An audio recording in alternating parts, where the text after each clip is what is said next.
یک مهاجر از آسیای مرکزی میگوید با امید گرفتن شهروندی روسیه به جنگ اوکراین رفت ولی حکومت با او پاسخی رد داد. این مرد که خواست نام و چهرهش پنهان ماند گفت بر اساس قرارداد با وزارت دفاع روسیه به جنگ رفت و 2 بار زخمی شد.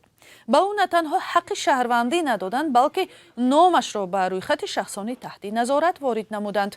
این مرد زاده یکی از کشورهای آسیای مرکزی است و بعد سفربر شدنش به جنگ در муддати کمتر از 1 ماه مجروح شده است. میگوید اقبالش بلندی کرده است که از اول به میدان جنگ نفرستادند.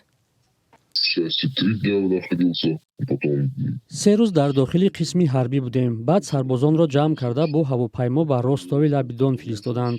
آنجا تخمینا 10 روز دوره آمادگی را میگذاشتند. تا زمانی به جبهه فرستادنشان 15 روز وقت گرفت.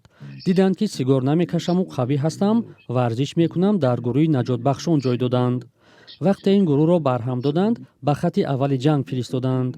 تخمینا 1.5 هفته تا جراحت یکمم آنجا بودم. 8 فوریه قرارداد امضا کردم و 6 مارس یاره‌دار شدم.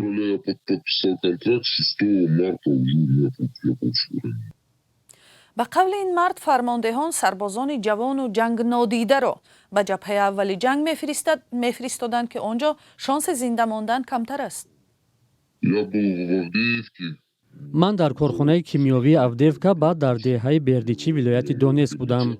در бердичи باری اول و در اوچертино در سمت دونецک و پاکرووسک باری دوم مجروح شدم. اولین بار پایم از بمبای خوشایی زخمی شد. حالا هم 2 آهنپاره در داخلش مانده است. بیرون نبرآوردند.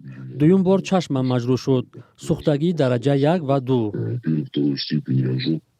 این مرد حالا از رفتنش به جنگ پشیمان است. میگوید از این راه میخواست شهروندی روسیه را بگیرد ولی مقامات او را به فهرست شخصانی تحت نظارت وارد کردند. اگر مناسبتشان چنین باشد به من این همه چی در کار؟ هیچ ضمانتی نیست، نه برای فرزندانم نه برای آینده خودم که برمیگردم یا نه. مثلا حتی اگر طبابت یافتم نمیدانم که نسبت به سرنوشت من چی قرار قبول میکنند.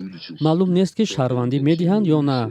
هیچ جوابی هم نمیدهند. در قسم حربی هم چیزی نمیگویند. میگویند به اداره پاسپورتدهی رو. حتی به پوتین و اداره های دیگر نامه زدم. هیچ جوابی نیست. بعد هجوم روسیه به خاک اوکراین از کشورهای آسیای مرکزی هم صدها نفر اختیاری یا مجبوری در این جنگ اشتراک کردند. برخی منبع‌ها شمار تاجیکستانی ها در این جنگ را حدوداً 1000 نفر میگویند.